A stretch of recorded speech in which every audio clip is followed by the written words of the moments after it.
Dr. Mike is wrong, the science is misleading, and I'm gonna prove it to you. It all starts with this workout that I recommended, fast explosive tempo. Don't you need to train with a slow eccentric to build muscle? Why would this person possibly be saying this? Perhaps somebody with one of the biggest audiences is saying this.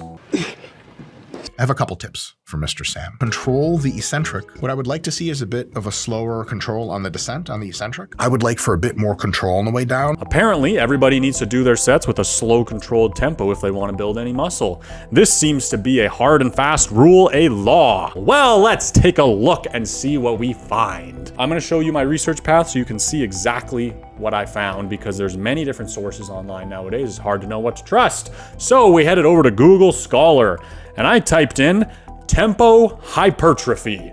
First thing that comes up, note, cited by 61 people. That came out 2021. It's fairly recent. Let's take a look. It is a review, a meta-analysis, a fancy term for a researcher or a couple researchers get together and they're like, we want to examine a particular topic in science. In this case, the tempo with which you perform exercises with when training for hypertrophy, when trying to build muscle. Let's go out and look at all the research that's been done related to this and do a review of it, summarize it, and present it to the people so people can have a rough idea of what they should do when it comes to training tempo if they want to make muscle gains. We open her up. So first off, we're acknowledging that there isn't a huge body of literature in regards to examining tempos and what's actually going to lead to the most muscle growth. First key point to note, the review references a previous meta-analysis, a previous review from 2009. If we jump over to that review temporarily, one of their primary conclusions that untrained individuals should use slow, moderate movement tempos.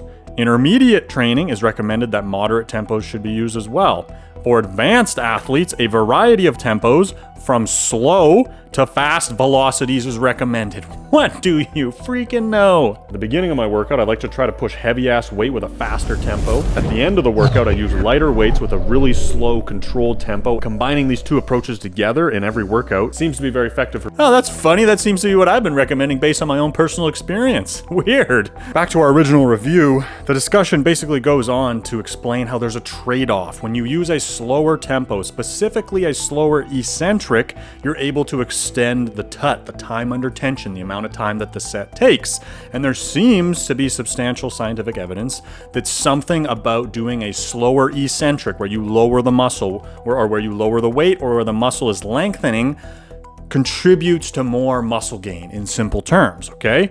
But to use a slower tempo, you have to lower the weight. And on the flip side, they're acknowledging that there is also a strong body of literature indicating that the more weight and reps that you're able to push, that you're able to move, leads to more muscle gain. So the two oppose each other. Anytime you speed up the tempo, you're going to be able to move more weight for more reps, and there's benefit to that as well. So the two things are yin and yang. There's benefits and drawbacks to each tempo. It's a nuanced dynamic of good and bad opposing each other, of slow and fast opposing each other. So the conversation may not be as simplistic as everybody should always do a super slow eccentric.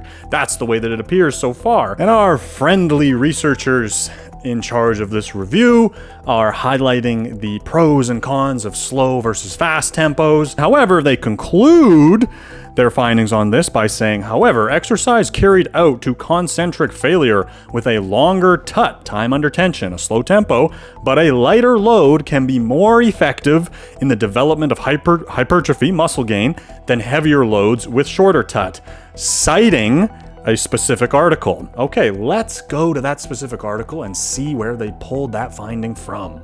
We hop over to this specific article where they're looking at a slow tempo, a 3-second negative eccentric, and then a 3-second positive concentric, and comparing that with the effectiveness of a 1-second lowering and a 1-second coming up, a 1-second eccentric and a 1-second concentric. So a slow tempo versus a normal tempo. Bunch of different movements, all on untrained individuals. The main finding that the researchers state is that the results suggest that a whole body LST, which stands for slow tempo resistance training regime, is as effective for muscular hypertrophy, building muscle, and strength gain as a HN, a normal tempo resistance training. So the slow tempo resistance training protocol is as effective as the normal tempo resistance training protocol. That is not what our friendly researchers doing the overarching review of tempo stated. They stated that according to this exact study, a slower tempo is more effective for hypertrophy. Interesting. Science. Science. This is the science that we are basing the laws and the dissemination of information upon. A potential slight flaw, a crack in the foundation, if I may say.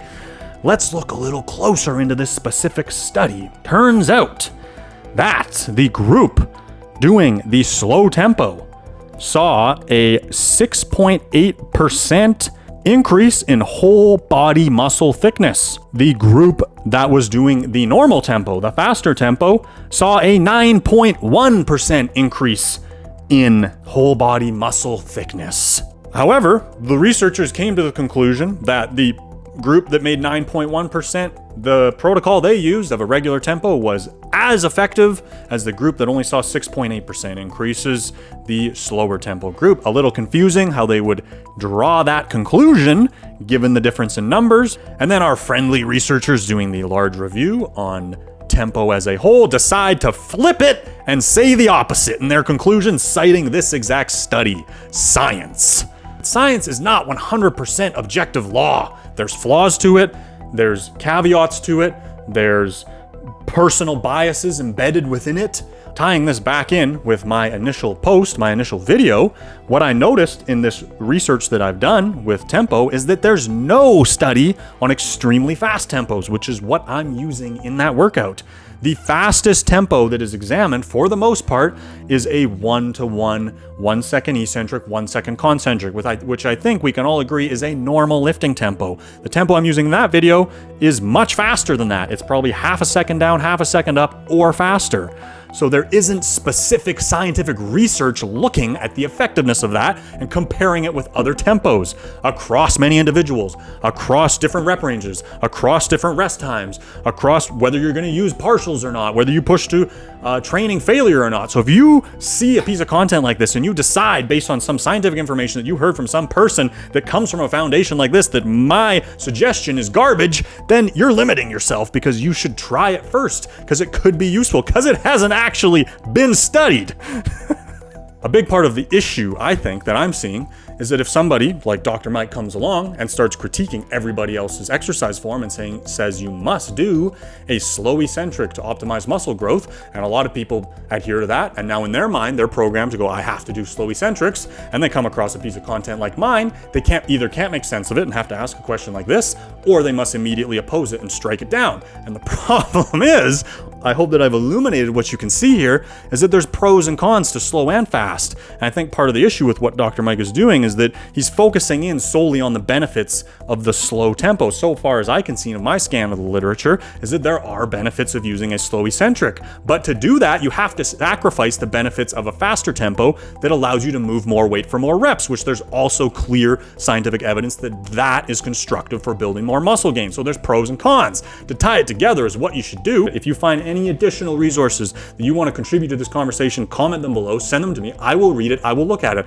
If I've made any mistakes, I'm happy to come out and acknowledge it, remain 100% transparent based on what I'm seeing. At the end of the day, I'm trying to provide myself as a resource, applying all kinds of different training structures on myself and sharing that with people. And in my opinion, that's a very valuable resource to have. And unfortunately, a large portion of the consciousness is so focused on only consuming information from one source that cites scientific literature to back up what they're doing, that they can't have an open mind enough to consider other possible suggestions. When at the end of the day, I strongly feel that you should be open to these other suggestions. You should try them on yourself, because the scientific literature is a suggestion. It's not a law, and it's limited in what it has studied. And in this example, it hasn't highly examined super fast explosive tempos to determine what it's going to do. The specific recommendation is to use multiple different tempos because they're good for different things, and experiment with yourself and see how your own body reacts to those different things, and you can determine your truth for yourself, and instead of having somebody else tell you what the truth is and having no ability for independent thought to determine for yourself what your truth is. Have a great day. Peace.